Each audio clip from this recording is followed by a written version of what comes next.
with nuns.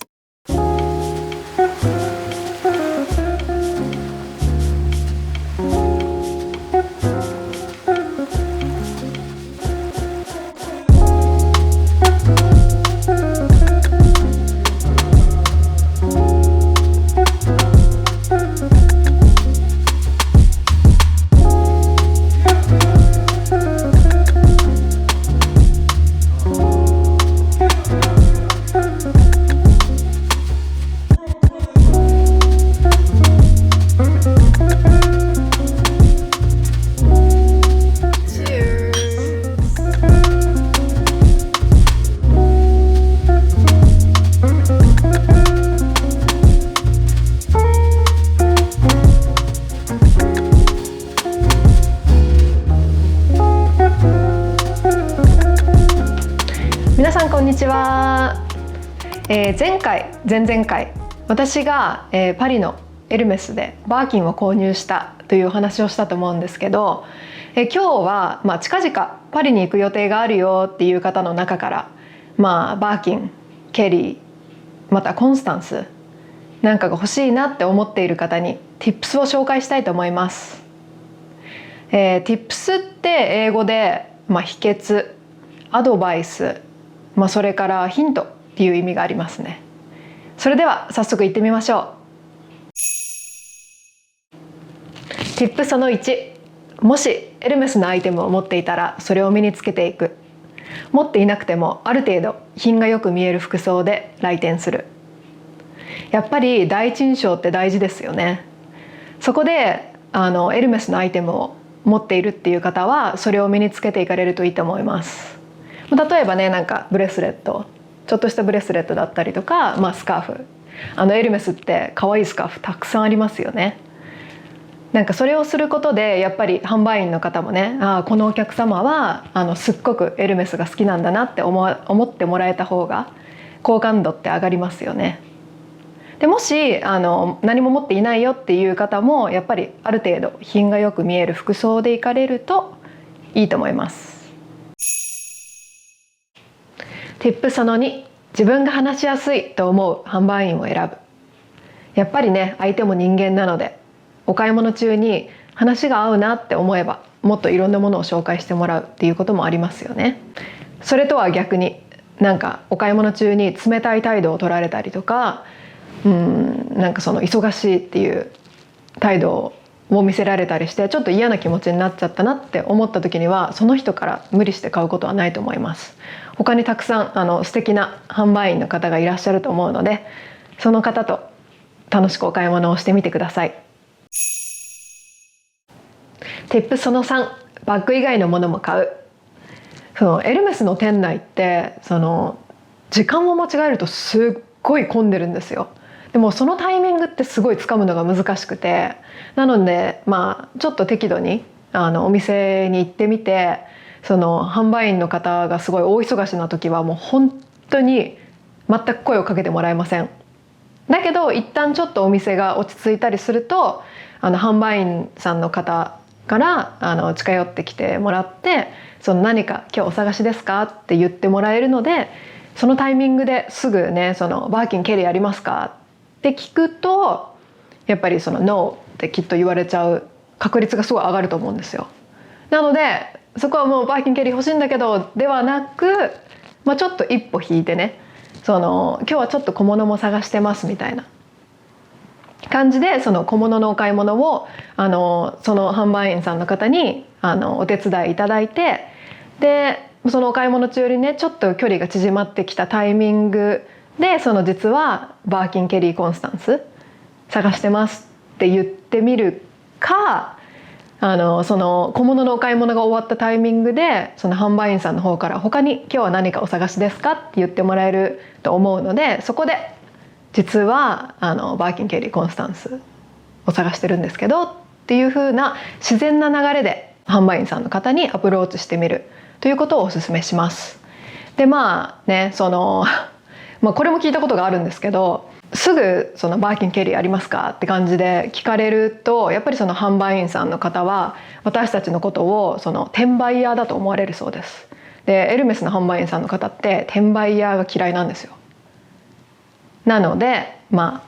んでなんかさっき転売ヤーに思われないことが大事っていう話まで言ったと思うんですけど、なんかそういうことを話してる間にカメラの電源が勝手に落ちまして、でちょっと混乱しておりました。で今やっと戻ったので、今どこまで話したかな。転売ヤーだって思われないようにすることが大事っていうことを言ったと思うんですけど、そのためにもちょっとした小物を買ってみる。でそのタイミングでその販売員さんの方との距離を縮めて、そこで改めて「バーキンケリーありますか?」っていう質問をしてみるといいかもしれません。もしその方がね私は何もできないんですけどって言ったとしても、あの方がっていう私たちに起きたみたいなね、あの方がもしかしたら予約を助けてくれるかもしれませんみたいなアドバイスをもらえる可能性もあるので、ちょっとした小物を買ってみるっていう手もあるかなと思います。もしもバッグ以外は何もいらないよっていう方は、もちろんヴィンテージショップに行ってね、バーキン、エルメスを見に行ってみるっていう手もあると思います。Tip その4、お店には朝に行く。やっぱりね、販売員さんの方の気持ち的にもね、体力的にも朝の方がフレッシュ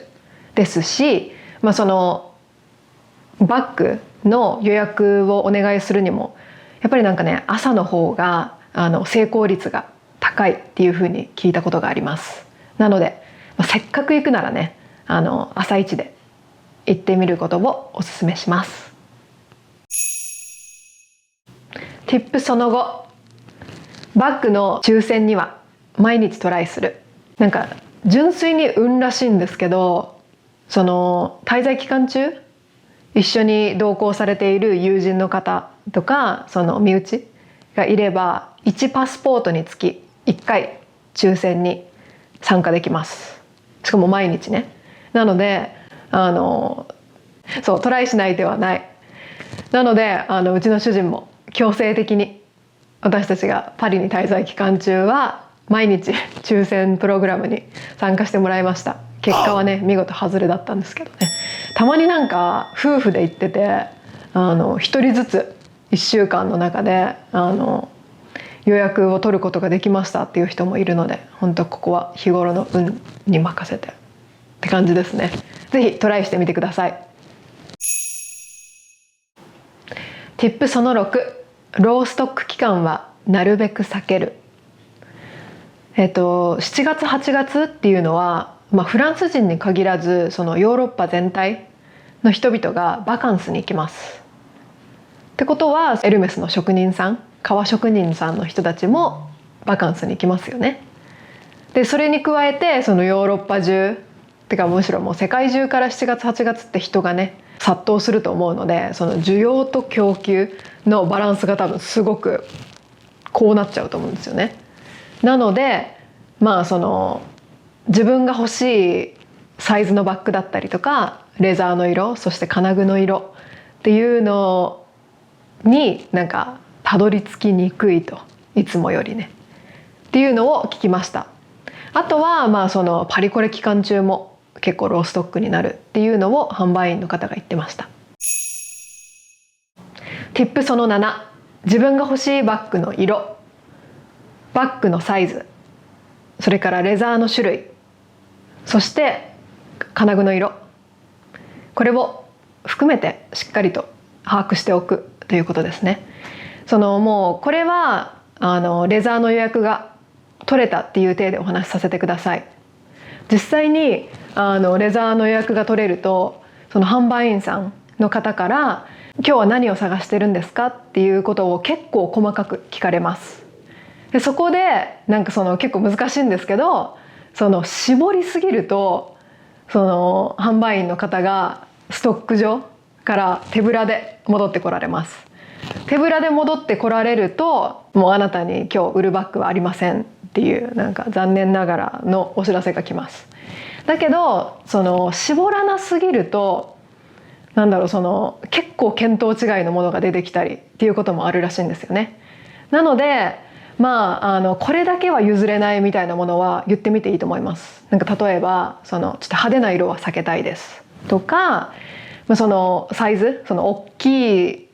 ものは私の身長的に持てませんとか、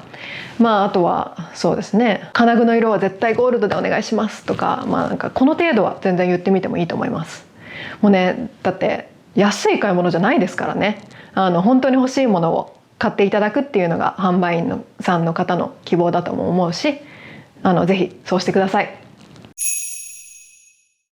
Tip その8、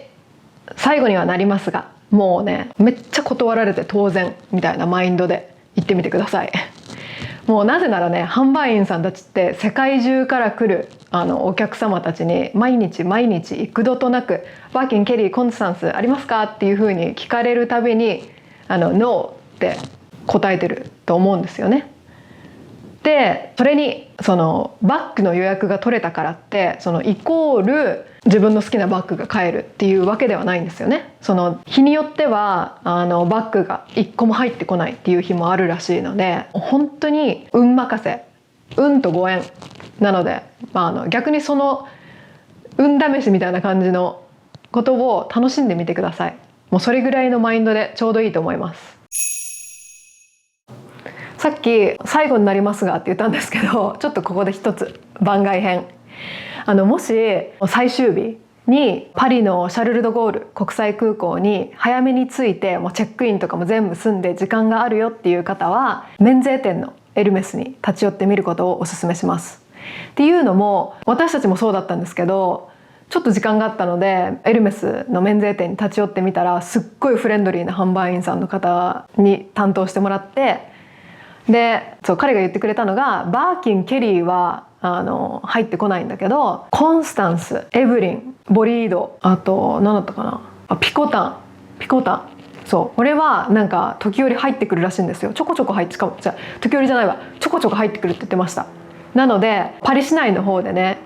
全然出会えなかったよっていう方も、最後の最後でもしかしたら空港のエルメスの免税店でね、出会いがあるっていうこともあるかもしれません。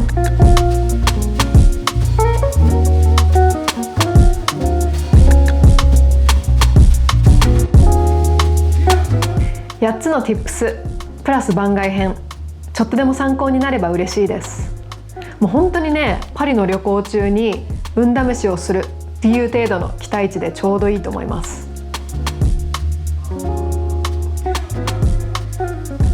それでは皆さん、ご視聴ありがとうございました。次回からはイタリアの Vlog が始まります。お楽しみに。バイバーイ。